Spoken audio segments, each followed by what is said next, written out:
ஒரே ஒரு தடவை திருச்சியில ஒரு வாரத்துல போராட்டம். செவிலியர்லாம் சிமான்னா வான்னு கீழே ஒருத்தன் போடுறான். வருவார் உனக்கு வா கீழே போடுறான் வருவாரு. அண்ணே அண்ணே இவங்க கண்ணீரை பார்த்து நீ போய் நின்றாத தயவு செய்து பேசாம நிம்மதியா வீட்டுல இரு. ஹாய் ஹலோ வணக்கம் மகளே. ஸோ இந்த வீடியோவில் நம்ம என்ன பார்க்க போகிறோம்னா, உண்மையிலே சொல்லணும், இந்த வீடியோ ரொம்ப நாளுக்கு அப்புறம் அன்னை சீமான் வந்து பேசுனதுனால இந்த வீடியோ ரொம்ப கொஞ்சம் லென்த்தாக கூட போகிறதுக்கு வாய்ப்புகள் இருக்குது. ஏன்னா ஓஜி சீமான் இஸ் பேக் அப்படின்ற மாதிரி தான் நான் இந்த வீடியோ போக போகுது. ஏன் அப்படின்னா தரமான சம்பவம் பார்த்தீங்கன்னா, அன்னை சீமான் வந்து வச்சு செய்ன்னு செஞ்சு விட்டார். இவன் தான் அப்படின்றது இல்லாமல் எல்லாரையும் சகட்டு மேனிக்கு வச்சு செய்ன்னு செஞ்சுட்டாரு. ஸோ அது என்ன ஏதுன்றதை இந்த வீடியோவில் பார்க்க போகிறோம். ஸோ வீடியோ பார்க்கணும்னா நம்ம சேனல் ஃபஸ்ட் டைம் பார்க்குறீங்கன்னா ஒரு லைக் ஒரு சப்ஸ்கிரைப் பண்ணிக்கோங்க.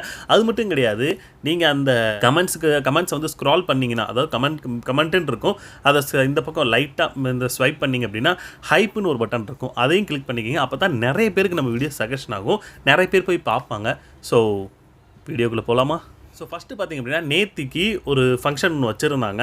அந்த ஃபங்க்ஷனில் சீமான் அவர்களும் இருந்தார். ஸோ சீமான் அவர்கள் தான் தலைமை ஏற்று அந்த ஃபங்க்ஷனில் அண்ணன் செம்மையான ஸ்பீச் கொடுத்துருந்தாரு. ஸோ ஒவ்வொன்றா நம்ம பார்ப்போம். யாருன்னு சொல்ல முடியாது, டிவிக்கேவாக இருந்தாலும் சரி, டிஎம்கேவாக இருந்தாலும் சரி, ஒரு பக்கம் காங்கிரஸுன்னு சொல்லி இப்படித்தான் இல்லாமல் எல்லாரையும் செஞ்சு வச்சார். ஃபஸ்ட்டு பார்த்திங்க அப்படின்னா 200 யூனிட் நீங்கள் கொடுக்குறேன்னு சொன்னீங்க டிவி. அதாவது ஃபஸ்ட்டு வந்து பார்த்திங்கன்னா டிவிக்கே தான் நிறையா மோஸ்ட்லி எல்லா இடத்துலையும் பார்த்திங்கன்னா டிவிக்கே தான் போட்டு பொலன்னு பிறந்தார். ஃபஸ்ட்டு என்ன சொன்னார்னா 200 யூனிட் கொடுக்குறேன்னு சொல்லி முதல் கையெழுத்து நீங்கள் போட்டிங்களே சார், அது எதுக்கு நீங்கள் போட்டிங்க? முதல் கையெழுத்து 200 யூனிட் கொடுக்குறேன்னு சொன்னீங்க. ஆனால் நீங்கள் இலவசமாக கொடுக்குறத விட விடுங்க, முதல்ல கரண்ட்டை கொடுங்கய்யா. இலவசமாக கொடுக்குறேன்னு சொன்னீங்க, ஆனால் இங்கே கரண்ட்டே முதல்ல வரமாட்டேங்குது. அந்த உடனே முதல் கையெழுத்து 200 அலகு மின்சாரம் இலவசம்.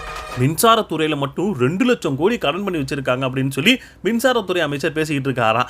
அதுக்கும் போட்டு வெளுன்னு வெளுத்து, ஏங்க 2 லட்சம் கோடி கடன் இருக்குன்னு தெரிஞ்சு தானே வந்தீங்க, தெரிஞ்சு தானே நீங்கள் இந்த ஒரு இலவச அந்த அறிவிப்பை அறிவிச்சிங்க, அப்புறம் என்ன இதுக்கு நீங்கள் சொன்னீங்கன்னு சொல்லி அவரையும் போட்டு போல வளர்ந்துட்டாரு. துறை அமைச்சர் 2,50,000 கோடி கடன் இருக்கு. அது எங்களுக்கு தெரியும், உங்களுக்கு தெரிஞ்சதா இல்லையா? தெரியாம தான் போட்டிட்டீங்களா? தெரிஞ்சு போட்டிடும் போது 200 யூனிட் 200 அலகு மின்சாரம் இலவசமா தரேன்னு என்ன இதுக்கு அத்தனை கோடி பிரச்சனை இருக்கும்போது எடுத்தவன முதல் கையெழுத்து 200 யூனிட் மின்சாரம் இலவசம். மின்சாரத்துக்கு கொடுறா, அப்புறம் இலவசமா கொடுக்கறதா இல்லையான்னு யோசிப்போம். அடுத்து இப்போ ரீசெண்டாக ஒரு செவிலியர்கள் போராட்டம் நடந்துச்சு, எல்லாரும் பார்த்துருப்பீங்க. ஒரு பொண்ணு வந்து அந்த ஒரு மருத்துவம் வந்து சரியாக இது பண்ணாமல் பார்த்தீங்கன்னா அவங்க இறந்துட்டாங்க, ஒரு நர்ஸ் வந்து இறந்துட்டாங்க அப்படின்ற மாதிரி ஒரு நியூஸ் போயிட்டு இருந்துச்சு. எல்லாரும் போராட்டம் பண்ணிக்கிட்டு இருந்தாங்க, அவங்க கூட வேலை பார்க்குறவங்களாம். ஸோ அதுக்கு சீமானன்ட்ட வந்து போராடுறதுக்கு வாங்கன்னு சொல்லி கூப்பிட்டு இருந்திருக்காங்களாம். வாங்கண்ணா போராடுறதுக்கு வாங்க, இந்த மாதிரி நடந்துருச்சு அப்படின்னு சொல்லி. அதுக்கு சீமானனே அவர் ஸ்டைலில் ஒரு விஷயம் சொன்னார். அது மட்டும் கிடையாது, அதுக்கு கீழே நிறைய பேர் பார்த்தீங்க அப்படின்னா வாட்ஸ்அப்பில் அண்ணே போயிடாதீங்கன்னே, வேணாம் இவனுங்களை வந்து இப்படியே இருக்கட்டும் அப்படின்ற மாதிரி இப்போ அவங்க சொன்னதாகவும் வச்சு சீமானனே செம்மையாக சொன்னார். நாங்களுமே அதான் சொன்னோம், எந்த ஒரு போராட்டத்துக்கும் அண்ணன் போகவே கூடாது, அவர் போகாமல் இருந்தால் தான் இப்போதைக்கு நல்லது. ஏன்னா ஊடகத்தை புறக்கணிங்க, வேணாம்.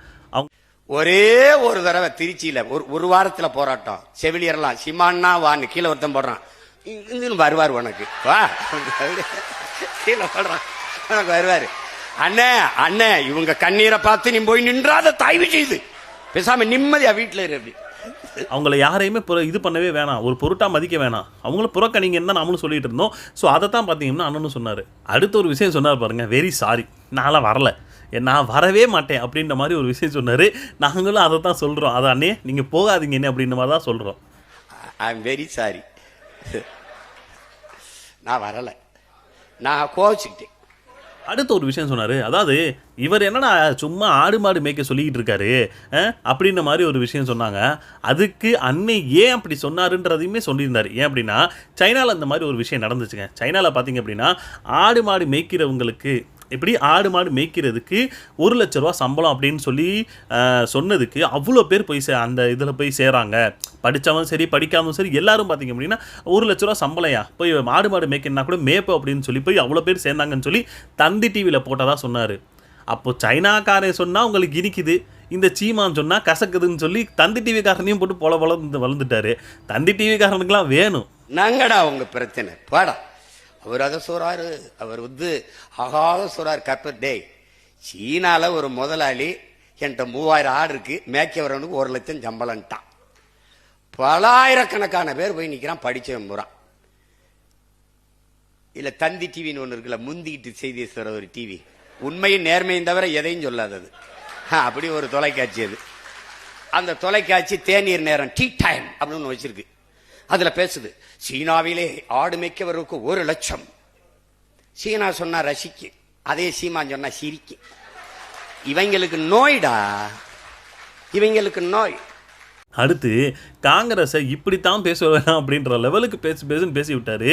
ஏன்னா போகிற இடமெல்லாம் பிச்சை எடுத்துக்கிட்டு தெரிஞ்சுக்கிட்டு இருக்கா, தட்டை ஏந்திக்கிட்டு பிச்சை ஏற்றிக்கிட்டு, இங்கிட்டு போனால் பிச்சை எடுக்கிற, அங்கிட்டு போனால் பிச்சை எடுக்கிற, எதுக்கு இத்தனை பேர்கிட்ட போய் பிச்சை எடுக்கிறேன்னு சொல்லி அதையும் போட்டு செம்மையாக செஞ்சு விட்டாரு. இந்த மாநிலங்களவை உறுப்பினர் திமுக வீட்டில் தட்டேந்து ஒரு சீட்டு, இந்த டிவிகே வீட்டில் தட்டேந்து, வீடு வீடுக்கு கையேந்தி பிச்சை எடுக்கிறது, இந்த வீடு கட்சிக்கு கட்சி தட்டேந்து இந்த சீட்டு வாங்குறதுக்கு வித்தியாசம் என்ன இருக்கு உனக்கு?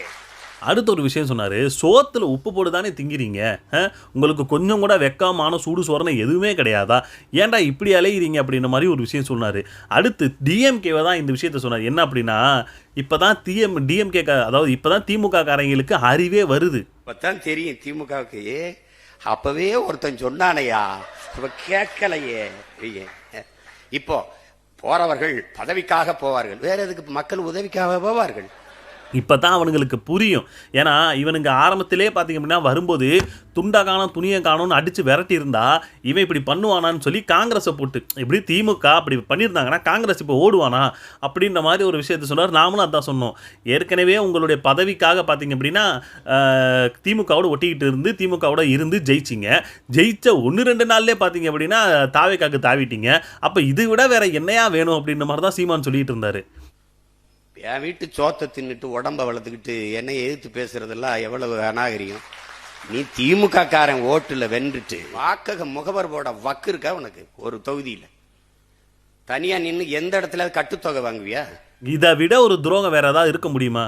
அடுத்துதான் சொன்னார், நீ இந்த ஒரு ஜெயிச்ச, அதாவது காங்கிரஸ் இந்த இதை வச்சு ஒரு அந்த ஒரு ஃபேம், திமுகவோட ஃபேமை வச்சு காங்கிரஸ் ஜெயிச்சிட்டீங்க. இப்போ அதே இதில் தான் போய் பார்த்தீங்கன்னா திமுக, அதாவது டிவிக்கில் போய் சேர்ந்துருக்கீங்க. அப்போ டிவிக்கில் சேரணும் அப்படின்னு உங்களோட இது இருந்துச்சுன்னா திமுகவோட சேர்ந்து தானே நீங்கள் ஜெயிச்சிங்க. அப்போ நீங்கள் அந்த பதவியை விலகிட்டு அதுக்கப்புறம் டிவிக்கோட பார்த்தீங்க அப்படின்னா கூட்டு சேர்ந்து நீங்கள் போய் ஜெயிச்சு அதுக்கப்புறம் ஜெயிச்சுட்டு போங்க சேர்ந்து அப்போ போட்டிக்கிட்டு. அதெல்லாம் உங்களுக்கு செய்கிறதுக்கு வக்கு இல்லை. இதுலேருந்து ஜெயிச்சுட்டு அதுக்கப்புறம் அப்படியே போய் அங்கே போய் தாவுவாங்களாம். நீ அதுக்கப்புறம் தான் ஒரு விஷயம் சொன்னார். என்னன்னா, நீ தனியாக நின்று ஜெயிச்சா கூட நான் நீ ஜெயிச்சா கூட நான் எடுத்த 4% முன்னால வர முடியாதுடா. நீங்கள் பதவி விலகுங்க, விலகிட்டு திமுகவை கடுமையா சாடுங்க, டிவிக்கு கூட்டணியில் நில்லுங்க, போட்டி விட்டு வெல்லுங்க, என்ன வேணாலும் பேசுங்க. தோத்தாலும் 4 விழுக்காடு வச்சிருக்கேன், நீ வென்றா கூட வராத அவ்வளவு. அதுதான், ஏன்னா காங்கிரஸ்ன்ற ஒரு கட்சிக்கு அந்த அளவுக்கு யாருமே வாய்ப்பு கொடுக்க மாட்டேங்கிறாங்க. திமுகன்ற ஒரே ஒரு காரணத்தினால மட்டும்தான் காங்கிரஸ்ன்னு ஒன்று வளர்ந்துக்கிட்டு இருந்துச்சு. இப்போ அதுவும் போச்சு. அடுத்ததான் நிறைய இடத்துல பார்த்தீங்கன்னா தாவேக்கா போட்டு போலன்னு பிறந்தாரு. ஃபர்ஸ்ட்டு விஜய் பார்த்தீங்கன்னா தேர்தலுக்கு முன்னாடி கச்சத்தீவு பார்த்தீங்கன்னா மோடி அங்கிள் கச்சத்தீவு நம்ம கிட்டேருந்து திருப்பி எடுங்க, எங்களுடைய மீனவர் மக்களுக்காக அதுதான் ரொம்ப முக்கியம் அப்படின்ற மாதிரிலாம் பேசிக்கிட்டு இருந்தார். ஆனால் இப்போ போய் அந்த ஒரு அமைச்சர்கிட்ட, யார் நம்ம ஸ்ரீநாத் கிட்ட போய் கேட்டோம் அப்படின்னா நோ கமெண்ட்ஸ் மட்டும் சொல்லிட்டு இருக்காங்க. ஏன்டா நோ கமெண்ட்ஸ் சொல்றதுக்கு தான் வந்தீங்களாடா அப்படின்ற மாதிரி அவங்களையும் போட்டு கலாய்ச்சி விட்டாரு. பேசும்போது நம்முடைய மாண்புமிகு முதல்வர் ஐயா அவர்கள், இந்த மீனவர்கள் இதற்காக நீங்கள் மோடிஜி நீங்கள் கச்சத்தீவை மீட்டு கொடுத்தா அது போதும்.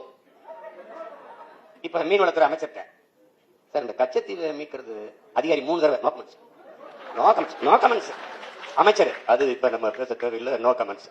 ஏண்டா நோ கமெண்ட்ஸ் சொல்றதுக்காடா இவ்வளவு பேர் கிளம்பி வந்தீங்க? அடுத்து அதாவது தூத்துக்குடியில் போர்ட் நகரம் நாங்கள் உருவாக்க போகிறோம் அப்படின்னு சொல்லிட்டு, டேய் தூத்துக்குடின்றதே ஒரு துறைமுக நகரம் தான்டா, அது ஏற்கனவே துறைமுக நகரமாக தான் இருக்குது. இவனுங்க மறுபடியும் பார்த்தீங்க அப்படின்னா துறைமுக நகரமாக மாற்ற போகிறோன்னு சொல்லி ஒன்றுமே தெரியாமல் பேசிக்கிட்டு இருக்காங்கன்னு சொல்லி அவர் தலையில் அடிச்சுக்கிறாரு. அந்த அமைச்சர் பெருமகன், நாங்கள் தூத்துக்குடியை ஒரு போர்ட் நகரமாக, துறைமுக நகரமாக, அதான் எங்க தலைவருடைய. டேய் அது துறைமுக நகரம் தான்டா.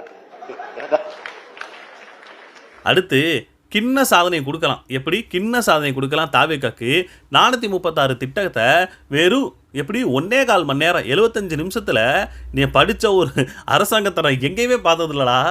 ஏன்னா வரிசையாக நீங்கள் படித்தாலே பார்த்தீங்க அப்படின்னா உங்களுக்கு இவ்வளோ நேரம் ஆகும்.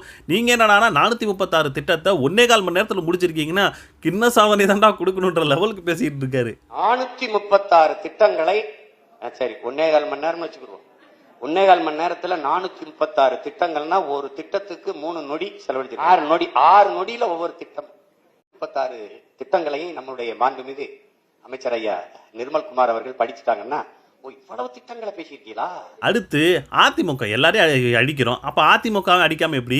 அதிமுகவில் பார்த்தீங்க அப்படின்னா ஜெயிச்சதுக்கு அப்புறம், அதிமுகவில் நின்று ஜெயிச்சதுக்கு அப்புறம் அவங்க வந்து ஆட்சி பிடிக்க முடியல. ஆனால் இவங்க என்ன பண்ணிட்டாங்கன்னா அந்த ஒரு எம்எல்ஏ எல்லாம் சேர்ந்து தாவேக்காக்கு மாறிட்டாங்க. எப்படி? 12 நாளில் பார்த்தீங்க அப்படின்னா என்னத்தை பார்த்தானுன்னு தெரில, உடனே அங்கே மாறிட்டானுங்க வெக்கமே இல்லாமல். ஒரே ஒரு காரணம் தான். என்ன காரணம் அப்படின்னா ஆளுங்கட்சிகிட்ட இருந்து நிதி வரும், அதை வச்சு நம்ம செயல்படலான்ற அந்த ஒரே ஒரு மைண்ட் செட்டெல்லாம் மட்டும்தான் இவனுங்க வந்து கட்சி மாறி போயிருக்கானுங்க.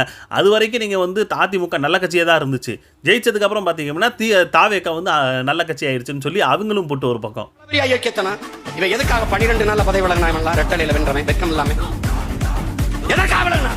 எதற்கு? ஆளுங்கட்சியில இருந்தாதான் அவர் தொகுதி நிதி தருவார், மக்களுக்கு நல்ல செய்தி.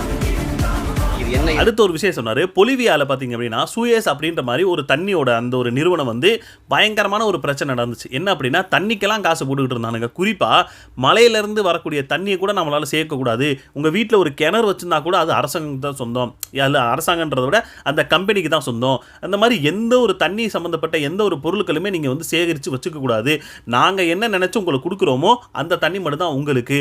அப்படி கொடுக்கக்கூடிய தண்ணிக்கும் பார்த்தீங்க அப்படின்னா நாங்கள் வந்து பணம் வந்து வசூலிப்போம் அப்படின்ற மாதிரி ஒரு பிரச்சனை வந்து பொலிவியால இந்த ஒரு சுயஸ் அப்படின்ற ஒரு நிறுவனம் மூலமா நடந்துச்சு. அது கோயம்புத்தூரில் அது வந்து மறுபடியும் அது ஸ்டார்ட் பண்ணியிருக்காங்கன்ற மாதிரி நிறைய விஷயங்கள் பார்த்தீங்கன்னா தேர்தலுக்கு முன்னாடி அண்ணன் நிறைய இடத்துல சொல்லியிருந்தாரு. ஸோ அதை தான் இந்த இடத்துல மென்ஷன் பண்ணி சொல்லிட்டு இருக்காரு. நான் திரையெல்லாம் போட்டு அவ்வளோ கத்தினேன்டா உங்கள் காதில் கூட விழுகலை. ஆனால் இவனுங்க என்ன தெரியுமா காட்டிக்கிட்டு இருந்தாங்கன்னா முழுக்க விஜய் இங்கிட்டு வர்றார், அங்கிட்டு போகிறார், உட்கார்றார், எந்திரிக்கிறார், சாப்பிட்றாரு, குனிகிறார், எந்திரிக்கிறார்னு சொல்லி சுற்றி அவரே நீங்கள் போட்டுக்கிட்டு இருந்தீங்க. எங்களை எவன்டா நீங்கள் காமிச்சிங்க? இது ஊடகத்துக்கு சொல்கிற விஷயம். எங்களை எவன்டா காமிச்சிங்க? எங்களை பார்த்தீங்க அப்படின்னா ஊடக தீண்டாமை பண்ணிட்டீங்கடா. எங்களை காட்டவே கூடாது, இந்த ஆளெல்லாம் எதுக்குங்க காட்டிட்டுன்னு சொல்லிக்கிட்டு இருந்தீங்கல்ல. ஒலிவியால பெக்டல்னு ஒரு நிறுவனம், பெரிய கதை படமா போட்டு காட்டினேன். இத்தனை ஊடகம் ஒருத்த போட்டு காட்டல. என்ன சொல்றாங்க அந்த பாருங்கடா. போறார், வாரார், திரும்புறார், உட்கார்றார். அவன் ஊடகத்தை மயிரோட கூட மதிக்கிறது இல்ல, அவன் திரும்பி கூட பாக்குறது இல்ல. இவங்க ஐயோ போய்கிட்டு இருக்காரு, வந்துகிட்டு இருக்காரு. நம்ம மாண்போட மதிப்போம், நம்மள மதிக்கிறது இல்ல. ஊடக தீண்டாமை. நம்ம வந்து ரொம்ப தாழ்த்தப்பட்டவன். அவங்க பாருங்க தீண்டத்தகாதவன். நீ என்னடா என்னை ஒதுக்குறது தீண்டத்தை? நான் உன்னை திரும்பி கூட பார்க்கல. முழுக்க அவர் தேர்தல் அரசியல் பண்ணிக்கிட்டு இருக்கக்கூடிய அவருக்கு அவங்கள இது காட்டிக்கிட்டு இருக்கீங்கன்னா நாங்கள் வந்து மக்கள் அரசியல் பண்ணுறதாண்டா வந்திருக்கோம். எங்களை காட்டுறதுக்கு உங்க என்னடா இது அப்படின்னு சொல்லி நீங்கள் என்னடா எங்களை இது பண்ணுறது? நான் உங்களை வெறுக்கிறேன், நான் உங்களை இது பண்ணுறேன், நீங்கள் என்ன தீண்டாமை பண்ணுறது? நான் உங்களை இது பண்ணுறேன். உங்ககிட்ட ஒரு பத்திரிக்கையாளர் சந்திப்பு கொடுக்க வேணாம், ஒன்றும் வேணாம், நீங்கள் தானே வேணான்ட்டீங்க நினச்சிட்டீங்க. அப்புறம் எதுக்கு நான் வந்து உங்களுக்கு வந்து வழியை நான் இது கொடுக்கணும்னு சொல்லி ஊடகத்தையும் போட்டு பொலன்னு பிறந்தாரு. அடுத்து அந்த கோவையில் ஒரு சிறுமி வந்து இறந்தாங்கன்னு சொல்லி ஒரு நியூஸ் வந்துச்சு பார்த்தீங்களா? ஸோ அந்த இன்சிடெண்ட்டை எடுத்து அண்ணன் பேசுறாரு. என்ன அப்படின்னா இந்த ஒரு மாதம் என் கையில் இந்த ஆட்சி மட்டும் இருந்திருந்தா இவ்வளோ விஷயம் நடந்திருக்குமா? அதுக்கும் பார்த்தீங்கன்னா அந்த குழந்தைய, அதாவது ஏற்கனவே அண்ணே சொன்னார், என் பெண் பிள்ளையை தொட்டா உன்னை நான் கண்டிப்பாக வந்து நிற்க வச்சு சுடு வேண்டாம் அப்படின்ற மாதிரி ஒரு விஷயம் சொன்னார். ஸோ அதை தான் இந்த இடத்துல மென்ஷன் பண்ணுறாரு. குறிப்பாக என்ன சொல்கிறார் அப்படின்னா அந்த குழந்தைய தூக்கிட்டு போய் கற்பழித்து வன்புணர்வு பண்ணி கொலை பண்ணதுக்கு இவனுக்கு ஒரு காரணம் சொல்கிறானுங்க. என்ன அப்படின்னா அந்த அம்மா குடிச்சிருந்தாங்களாம். எப்படி? அந்த அம்மா சாராயம் குடிச்சிருந்தாங்களாம். ஏன்டா அந்த அம்மா சாராயம் குடிச்சிருந்தா நீ தூக்கி கொண்டு போய் கற்பழிப்பியா? அந்த பொண்ணு குடிச்சிருந்தாலே வன்புணர்வு பண்ணக்கூடாதுரா. எப்படி என்ன இது இருந்தாலும் அதெல்லாம் எதுவுமே பண்ணக்கூடாது. ஆனால் இவனுங்க எல்லாத்துக்கும் பார்த்தீங்க அப்படின்னா ஒரு காரணத்தை சொல்லிக்கிட்டு இருக்கானுங்க. அப்போ அந்த அம்மா குடிச்சிருந்துச்சு அப்படின்னா அந்த அம்மா குடிக்க வச்சது எவன்? அப்படி ஒரு இது வந்து நம்ம அது மூலயமா தான் இவ்வளோ பெரிய பிரச்சனை நடந்துகிட்டு இருக்குன்னு தெரியுது. ஆனாலும் பார்த்தீங்க அப்படின்னா அவ்வளோ இதை வந்து நீங்கள் அந்த அம்மா குடிக்கிற லெவலுக்கு வச்சுருந்தது ஏவேன்னு சொல்லி என்ன சொல்கிறது, சாராயம் அந்த ஏற்கனவே அண்ணே சொன்னார், நான் வந்தேன்னா மதுவிலக்கு முழுக்க கொண்டு வந்துடுவேன், சாராயம் இல்லை தமிழகத்தை கொண்டு வந்துடுவேன்னு சொல்லி அண்ணன் ஏற்கனவே சொல்லியிருந்தாரு. அதைத்தான் இந்த இடத்துல மென்ஷன் பண்ணிட்டு இருக்காரு. அந்த ஒரு மாதம் என்னுடைய கையில் ஆட்சி இருந்ததுன்னா ஒரு பய தூங்கி இருக்க முடியாது. என்னென்னவோ நடக்குது நாட்டில் இருப்பான். பொம்பளை பிள்ளைய வன்புணர்வு செய்து 10 வயசு பிள்ளைய கொண்டு விட்டாங்கன்னா அவங்க அம்மா குடிச்சிருந்தாங்க. டேய் யாரா நீங்கெல்லாம்? அம்மா குடிச்சிருந்தா பிள்ளைய கடத்திட்டு போய் வன்புணர்வு செய்து கொலை செய்யணும்னு சட்டம் இருக்காடா? டேய் அவளே குடிச்சிருந்தாலும் தொடக்கூடாதுடா, அவளே குடிச்சிருந்தாலும் தொடக்கூடாது. சரிடா, என் தாயை குடிக்கிற நிலையில் தள்ளியவனவன், அதான்டா கேள்விங்க. அடுத்து எல்லாரையும் போட்டு பொலன்னு பொழக்கும்போது அறநிலைத்துறை அமைச்சர் யாரு ரமேஷ், ஆமாம் அவர் தான். அவர் அந்த திருச்சி கிழக்கில் இவர் பேசிக்கிட்டு இருக்கும்போது விஜய் அவர்கள் பேசிக்கிட்டு இருக்கும்போது அவருமே வந்து பேசியிருப்பார். பார்த்தீங்களா இவெல்லாம் வந்து நமக்கு எதிர்ச்சியாக வருவானான்னு சொல்லி நீங்கள் நினச்சிக்கிட்டு இருந்தீங்க, ஆனால் பார்த்தீங்க அப்படின்னா டேரெக்டாக ஆளுங்கட்சியாகவே வந்துட்டோம். இன்னும் போகிற போக்க பார்த்தீங்க அப்படின்னா எதிர்க்கட்சியே இல்லாத ஒரு அரசை நாங்கள் அமைப்போன்ற மாதிரி ஒரு விஷயம் வந்து ரமேஷ் சொல்லியிருப்பாப்புல. அதை தான் எடுத்து இந்த அண்ணன் பேசிக்கிட்டு நம்ம அண்ணன் சீமான் பேசிக்கிட்டு இருக்காரு. ஏன்டா இவ்வளோ பெரிய அரசியல்வாதிகளாடா நீங்கள்? எதிர்க்கட்சியே இல்லாமல் நீங்கள் வந்து அரசு அமைக்கணும் அப்படின்னா நீங்கள் எதுக்கு அரசு அமைச்சுக்கிட்டு அப்போ உனக்கு எதிரில் எவனுமே இருக்க மாட்டான், கேள்வி கேட்கறதுக்கு ஒன்றுமே இல்லை, இஷ்டத்துக்கு நீங்கள் பண்ணலான்ற லெவலுக்கு பண்ணுவீங்களான்ற மாதிரி தான் அண்ணன் இப்போ கேட்டுக்கிட்டு இருக்காரு. இவங்கெல்லாம் நம்மளை எதிர்த்து ஜெயிச்சிட முடியுமா அப்படின்னு பகல் கனவு கண்டுகிட்டு இருந்தாங்க. சின்ன பசங்கன்னு ஏளனமா பார்க்காதீங்க, எழுதி வச்சுக்கோங்க. இந்த சின்ன பசங்க வருங்காலத்துல எதிர்க்கட்சியே இல்லாத சட்டமன்றத்தில் எங்கள் அண்ணனை முதலமைச்சராக அமர வைப்போம். இது வருங்காலத்தின் வரலாறாக மாறும். அமைச்சர் ஒரு தம்பி அவர் பேசுறாரு திருச்சியில ஒரு வரலாற்று பெருமுழக்கத்தை தெரிகிறார். எதிர்க்கட்சியே இல்லாத சட்டசபை அமைப்பாங்க. எவ்வளவு பெரிய ஜனநாயகவாதி. அதுல இன்னொரு விஷயம், விஜய் இந்த அளவுக்கு வந்ததே பெருசு, இதுல இன்னும் கொஞ்சம் அதிகமா ஓட்டு விழுந்து இன்னும் ஆதரிச்சிருக்கணுமா? டே இதுவே அதிகம்டான்ற லெவலுக்கு பேசிக்கிட்டு இருக்காரு. இதுல நம்மால இன்னும் கொஞ்சம் என்னைய சப்போர்ட் பண்ணிருக்கலாம், இதுவே அதிகம். இவரு நம்மால யாரு இன்னும் கொஞ்சம் என்னைய சப்போர்ட் பண்ணிருக்கலாம். கொடுமடே பொலிட்டிக்கல் டிசாஸ்டர் நடந்துச்சு. அடுத்த ஒரு விஷயம், கரூர் சம்பவம் ஒன்று நடந்துச்சு, எல்லாருக்கும் தெரியும். 41 பேர் இறந்தாங்கன்னு சொல்லி அதுக்கும் மறுபடியும் பார்த்தீங்க அப்படின்னா என் மேலே பழி போடுறாங்கன்னு சொல்லி விஜய் சொல்லிட்டு இருக்காரு. எங்க அரசாங்கமே உங்க கையில் இருக்கு. எப்படி அரசாங்கமே உங்கள் கையில் இருக்குது, போலீஸு இது எல்லாமே பார்த்தீங்க அப்படின்னா உங்கள் கையில் தான் இருக்குது. இப்போது நீங்கள் ஒரு டீமை போடுங்க. எப்படி நீங்கள் ஒரு டீமை போட்டு நீங்கள் தானே சொல்கிறீங்க என் மேலே பழியை போட்டாங்கன்னு. அப்போ உங்கள் மேலே பழி போட்டாங்கன்னா வேற ஒருத்தவங்க தான் என்ன பண்ணியிருக்கான்னு அர்த்தம். அப்போ அது என்ன நடந்துச்சுன்னு சொல்லி ஒரு இன்வெஸ்டிகேஷன் பண்ணுங்கள். எந்த ஒருமே பண்ணாமல் இப்போ ஆட்சி தான் கையில் வந்ததுக்கப்புறம் பார்த்தீங்க அப்படின்னா என் மேலே பழி போடுறாங்க, என் மேலே பழி போட்டுக்கிட்டு இருக்கான்னு இன்னொருத்த மேலே தான் பழி போட்டுக்கிட்டு இருக்காருன்னு தான் சொல்லிட்டு இருக்காரு. ஆட்சிக்கெல்லாம் வரதுக்கு முன்னாடி என்ன சதிகள், என்ன சூழ்ச்சிகள். என் மேலே பழியை போட்டாங்க. பழி இப்போ உங்ககிட்ட இருக்கு, உளவுத்துறை இருக்கு, காவல்துறை இருக்கு, எல்லாம் சிபிசிஐடி இருக்கு, எல்லாம் இருக்கு. ஒரு அதிகாரி ஒரு சிறப்பு குழுவை போட்டு கண்டடிச்சு என்ன உலகம் புறாவ கரூர் 2 தெரு விசாரிச்சு என்ன நடந்ததுன்னு நீங்க தான் வெள்ளரிக்கை எல்லாத்துக்கும் கொடுப்பீல. ஒரு உண்மையை அறிவிக்கையை விடுங்க ப்ளீஸ். அடுத்து ஒவ்வொரு இடத்துலையும் பார்த்தீங்க அப்படின்னா தெருவுக்கு தெரு கஞ்சா போதை அது இதுன்னெலாம் சொல்லிட்டு அதில் பார்த்தீங்கன்னா போன ஆட்சியில் வந்து நீங்கள் வந்து இவ்வளோ இது பண்ணிட்டீங்க. எப்படி போன ஆட்சியில் வந்து போதை எல்லாமே இது கொண்டு வந்தீங்க, அது மூலயமா மக்கள் பார்த்தீங்க அப்படின்னா மக்களுக்கு ரொம்ப பிரச்சனையாக இருக்குன்னு சொல்லி இதைத்தானே நீங்களும் சொன்னீங்க. இது எல்லாத்தையும் ஒழிப்பேன்னு சொல்லி தான் நீங்கள் வந்திருக்கீங்க. வந்ததுக்கப்புறம் பார்த்தீங்க அப்படின்னா இவ்வளோ பிரச்சனை நீங்கள் வந்து ஸ்டார்ட் பண்ணி விட்டுட்டு போயிட்டீங்க. ஆனால் அதை எப்படி இது பண்ண முடியும்னு ஏங்க இதை ஒழிக்கிறதுக்கு தானே நீங்கள் வந்திருக்கீங்கன்னு சொன்னீங்க. அப்போ அதை ஒழிக்கிறது விட்டுவிட்டு மறுபடியும் நீங்கள் அவங்கள்ட்ட இருந்தே இது பண்ணிக்கிட்டு இருந்தீங்கன்னா அது என்னதான் அர்த்தம்? சரி இவ்வளோ பிரச்சனை நடக்கல, ஒரு நாள் காலையிலேருந்து நான் சாயங்காலம் வரைக்கும் ஒரு நாள் நீங்கள் வந்து எனக்கு வந்து ஆட்சி என் கையில் கொடுத்து பாருங்க, போதை இருக்குதானே அதுக்கப்புறம் பேசுங்கன்னு சொல்லி அண்ணன் சொல்லிக்கிட்டு இருக்காரு. தெருவுக்கு தெரு கஞ்சா, வீதி வீதி கஞ்சா, அப்படி போத பொருள் எல்லாம் கொண்டாந்து விட்டு இப்ப இன்னைக்கு எம்எல்ஏ பழிய போடுறாங்க. ஏய் தெரு கஞ்சா விற்கன்னு தெரிஞ்சுதானே நான் வந்து போதை ஒழிக்கிறேன்னு சொல்லிட்டு வந்தியே. நான் ரொம்ப நாள்லாம் கேட்கலையே. முதல்வன் படம் மாதிரி காலையில் 5 மணி சாயந்தரம் 5 மணி போதை எங்கேயாவது வித்தான்னா சொல்லு கூட எனக்கு. இந்த ஒரு ஸ்டாண்டு தான் எடுக்க மாட்டேங்கிறீங்கன்னு தான் நாங்களும் சொல்கிறோம். விஜய் அவர்கள் எந்த ஒரு ஸ்டாண்டுமே எடுக்க மாட்டேங்கிறாரு. அடுத்து நாம் பேசுறது எவனும் போட மாட்டான், எவனும் எந்த இதுலேயுமே போட மாட்டான். ஏன்னா நாம் ஜெயிக்கக்கூடாது, நம்ம வெல்லவே கூடாதுன்னு சொல்லி அவனுக்கு நினச்சிட்டானுங்க. அதனால நம்ம எவனையுமே யாருமே பார்த்தீங்க அப்படின்னா நம்மளை வந்து ஒரு பொருட்டாக கூட மதிக்க மாட்டானுங்க. அப்போது நம்ம என்ன பண்ணோம் அப்படின்னா இப்போ நம்ம வந்து ஒரு ஃபிட்னஸில் தான் நம்ம வந்து இப்போ முக்கியமாக இது பண்ணணும். உடம்பை நல்லா இது பண்ணுங்கள், மைண்டை நல்லா ஃப்ரீயாக வைங்க. களம் அடுத்து நமக்கிட்ட தான் நமக்கு தான் இருக்குது. ஏன்னா இவனுக்கு இன்னும் 6 மாதத்துக்கு அப்புறம் இவனுங்க புலம்புவானுங்க. அப்போ எவன்டா சரியானவன் சொல்லி அவனுங்களே தேடுவானுங்க. அப்போ நாம தான் அவங்க கண்ணுக்கு தெரியும்ன்றது தான் சொன்னார். நம்ம சொல்கிறத எடுத்து சொல்கிறதுக்கு யாருக்கும் மனசு இல்லை. நம்ம வளரக்கூடாதுன்னு நினைக்கிறாங்க. எதற்காக நாங்கள் வெல்லக்கூடாது என்று நீங்கள் நினைக்கிறீர்களோ அதற்காகத்தான் நாங்கள் வென்றே தீர வேண்டும் என்று போராடுவோம். என்னுடைய வெற்றி சற்று தள்ளி போடலாம், ஆனால் தடுத்து விட முடியாது. அடுத்து கவர்ச்சியில் வந்துட்டேன்னு சொல்லிக்கிட்டே இருக்கீங்க. அப்போ வேறு எதில் தான் சார் நீங்கள் வந்தீங்க? நீங்கள் என்ன பெரும் மண்டேலவா 20 வருஷம் ஜெயிலில் இருந்துட்டு மக்களுக்காக நீங்கள் வந்திருக்கீங்கன்னு? நீங்கள் கவர்ச்சி மூலயமானே தானே வந்தீங்க, வேறு எது மூலயமா வந்தீங்கன்னு சொல்லி தான் அவரும் கேட்டுக்கிட்டு இருக்காரு. நாமளும் அதுதான் கேட்குறோம். இவர் வெறும் திரை கவர்ச்சியில் மட்டும்தான் வந்திருக்காரு. ஏன்னா 2 வருஷத்தில் நீங்கள் இந்த அளவுக்கு வந்து பார்த்தீங்க அப்படின்னா ஒரு ஆட்சியை பிடிக்க முடியும் அப்படின்னு சொன்னால் அது வந்து ரொம்ப இந்த ஒரு காரணம் மட்டும்தான், திரை கவர்ச்சினால மட்டும்தான், வேற எதுவுமே ஒரு காரணம் கிடையாது. நான் கவர்ச்சியால் வந்துவிட்டேன் என்று சொல்கிறார்கள். கோவப்படுறாப்ல தப்பு தானே. அவர் மண்டேலா மாதிரி 27 ஆண்டு சிறையில் இருந்து வந்திருக்காப்ல. எண்ணற்ற தியாகங்கள், எண்ணற்ற வழக்கு, பல சிறை கொட்டடிகள், அனுபவம். அப்புறம் 200 கோடி இல்ல 100 கோடியை சல்மான் மாதிரி வாங்குற சம்பளத்தை பாதிய மக்களுக்கு கொடுத்து கொடையா கொடுத்து மக்களின் இதயத்தை வென்று வந்துட்டாப்ல. அடுத்து திமுகவையும் போட்டு பொலம் புலந்தார். என்ன அப்படின்னா, கோலை அரசு. எப்படி கோலை அரசு, இவனுங்க வந்து 41 பேர் அந்த இதில் கரூர் சம்பவத்தில் இறந்தாங்கல்ல. ஸோ அதுக்கு ஒரு எஃப்ஐஆர் போட்டு யார் மேலேயும் பார்த்தீங்க அப்படின்னா எந்த ஒரு சார்ஜ் ஷீட்டுமே இவங்க வந்து ஃபைல் பண்ணவே இல்லை. அப்படி நீங்கள் ஃபைல் பண்ணியிருக்கணும்ல, அப்படி ஃபைல் எதுவுமே பண்ணாமல் உண்மை கண்டறியும் குழு வந்து நாங்கள் வந்து இது பண்ணி விட்ருக்கோன்னு சொல்லி. ஏன்னா உண்மை கண்டறியும் குழு இதில் நீங்கள் பண்ணுறீங்க மாதிரி, அதே மாதிரி தூத்துக்குடி துப்பாக்கி சூடு ஒன்று நடந்துச்சு பார்த்தீங்களா, அதில் நீங்கள் பண்ணியிருக்கலாம், அதுவும் பண்ணலை. ஆந்திரா காட்டுக்குள்ளே அத்தனை பேரை வந்து சுட்டு போட்டானுங்க, அதுக்கும் நீங்கள் பண்ணலை. ஆனால் இதுக்கு உண்மை கண்டறியும் குழு போட்டு வச்சிருக்கீங்கன்னா என்னடா அர்த்தம் அப்படின்ற மாதிரி திமுக போட்டு போலம் பிறந்தாரு. 41 பேர் மரணத்திற்கு ஒரு முதல் தகவல் ஒரு எஃப்ஐஆர் கூட பதிவு பண்ணாத கோலை அரசு திமுக அரசு. தற்காத்து விட்டவன் இந்த பிஜேபி, இந்த ஏடிஎம்கே, இந்த 2 பேரும் சேர்ந்து உண்மை கண்டறியும் குழு. ஏன் அந்த தூத்துக்குடி துப்பாக்கி சூட்டுக்கு உண்மை கண்டறிய வரல? ஆந்திரா காட்டுக்குள்ள 20 பேர் சேர்த்து உண்மை கண்டறிய வரல? ஏன் கண்டறிய வரல? அடுத்து அண்ணே சொல்ற அந்த ஒரு விஷயம் தான், ஆடு மாடு மேய்க்க. என்னடா அது, நம்மளை போய் ஆடு மாடு மேய்க்கலாம் சொல்லிக்கிட்டு இருக்காரு. நாமெல்லாம் அவ்வளோ பெரிய ஆளுங்க, இவ்வளோ பெரிய ஆளுங்க. சரி, ஆடு மாடு மேய்க்கிறது உங்களுக்கு கேவலம், ஆடு மாடு அந்த ஒரு பொருட்டே கிடையாது. அப்புறம் எதுக்கு கால்நடைத்துறை அமைச்சர்? அப்புறம் எதுக்கு பால்வளத்துறை அமைச்சர்? எதுக்கு தேவையில்லாமல் இந்த 2 சீட்டு 2 அமைச்சருக்கு தொகுதி அதை நீங்கள் இல்லாமல் ஆக்கியிருக்கலாமே.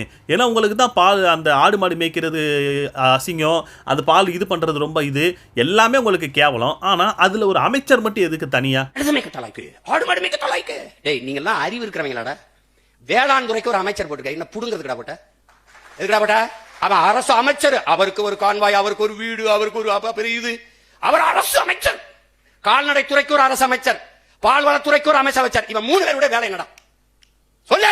நாங்க பின்னோக்கி இருக்கிறோம், இவரு முன்னோக்கி போறாங்க. அடுத்து திருச்சி கிழக்குல சிஎம் சொல்லியிருப்பார்ல, என்னன்னா கோர சக்தி, தூர சக்தி, பார சக்தின்னு. என்னன்னா குடுகுடுப்பு பாறை மாதிரி வந்து பேசிக்கிட்டு இருக்கேன்.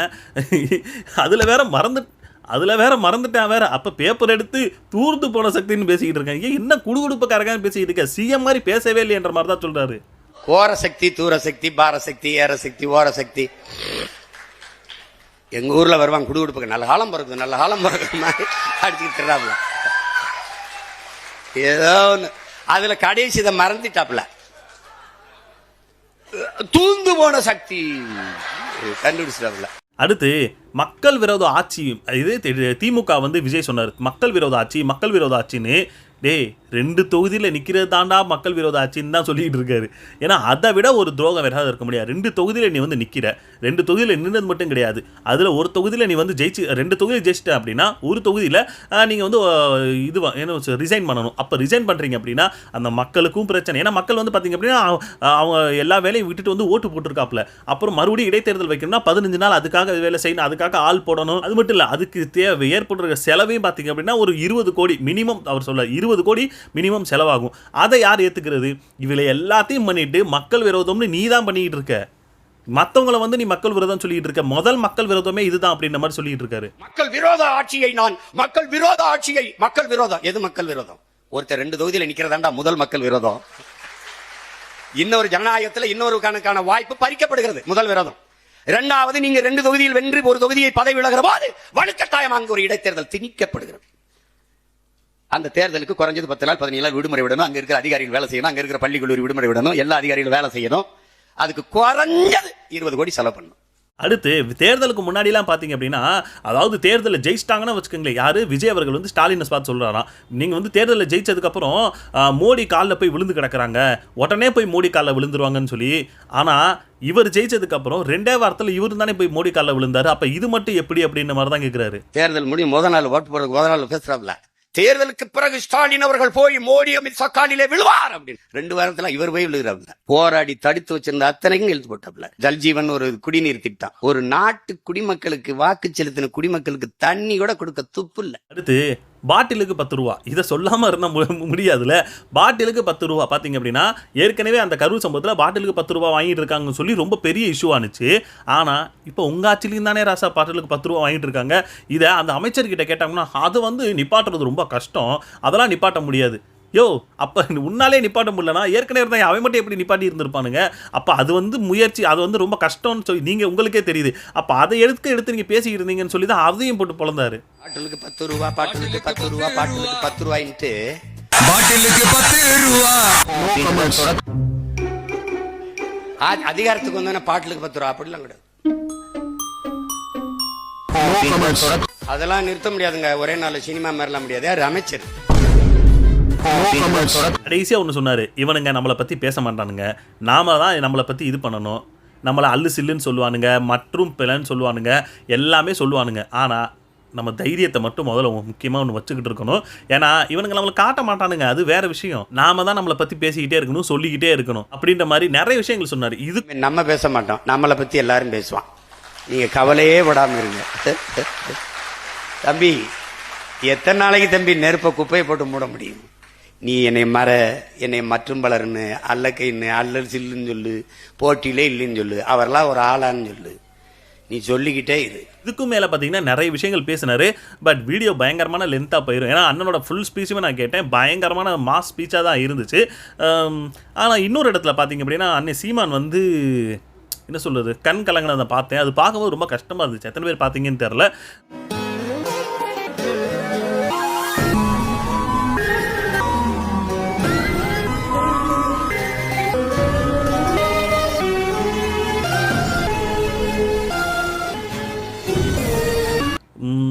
ஏன்னா ஒரு இனத்துக்காக போராடக்கூடிய ஒரு மக்கள் வந்து மக்களை நேசிக்கக்கூடிய ஒரு மனுஷனை மக்கள் மனசுக்குள்ளே வச்சுருந்தாங்க மட்டும்தான் அந்த ஒரு ஃபீல் வரும். அதனால தான் பார்த்தீங்கன்னா அண்ணன் உட்காந்துக்கிட்டு இருக்கும்போதே பார்த்தீங்கன்னா கண் கலங்கிட்டார். யார் எந்த ஃபங்க்ஷன் போயிருந்தாங்களோ அந்த செல்லப்பா அவர்களோட அந்த நினைவுக்கு அந்த இதில் பார்த்தீங்கன்னா அண்ணன் வந்து உண்மையாகவே, ஏன்னா அந்த இடத்துல இருந்த நிறைய பேர் பார்த்தீங்கன்னா கண் கலங்கினாங்க, அண்ணனும் பார்த்தீங்கன்னா கண் கலங்கிட்டார். ஸோ எவ்வளோ இது பண்ணாலும் பார்த்தீங்கன்னா இனிமே எனக்கு தெரிஞ்சு அண்ணன் வந்து ஆல்ரெடி சொல்லிட்டார், 6 மாதத்துக்கு வந்து நான் வந்து எந்த ஒரு இதுவுமே கொடுக்க மாட்டேன். போய் அவங்க இருக்கட்டும், ஏன்னா அவங்க வந்து நம்மளை மதிக்கிறது கிடையாது, நம்மளோட பேச்சுக்களை போடுறதும் கிடையாது, அப்புறம் எதுக்கு இவனுங்களை நம்ம மதிச்சுக்கிட்டுன்னு சொல்லிட்டு அதை கடந்து போயிடுவோம் அப்படின்ட்டு சொல்லி விட்டுட்டாரு. ஸோ அவ்வளோதாங்க, நிறைய விஷயத்தை பற்றி பேசியிருக்கேன்னு நான் நினைக்கிறேன். ஸோ உங்களுடைய கருத்துக்கள் என்னன்றதை கமெண்ட் செக்ஷனில் கமெண்ட் பண்ணுங்கள். சீமான் என்ன பேசுனது எப்படி இருந்துச்சு கமெண்ட் செக்ஷனில் கமெண்ட் பண்ணுங்கள். அடுத்த வீடியோவில் பார்ப்போம். Bye.